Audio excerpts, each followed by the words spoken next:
instrumento ito para magkaroon ng koneksyon. At instrumento ito na maring daluyan ng grasya ng Diyos. Basta ang mahalaga yung pananampalataya natin.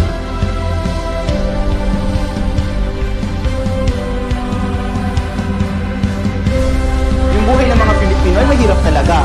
So kinailangan nila ng kakapitan para magpatuloy. Ito'y nagagaling sa kaloob-looban ng isang deboto na nais makiisa sa paghihirap at sakripisyo ng ating Panginoon at nais magpasalamat sa kanyang mga biyaya.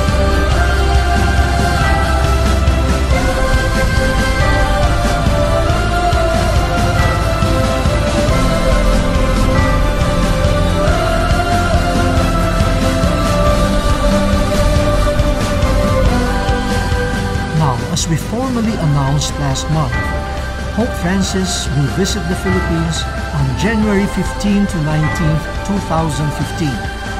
This would be the 4th time a Pope would visit us.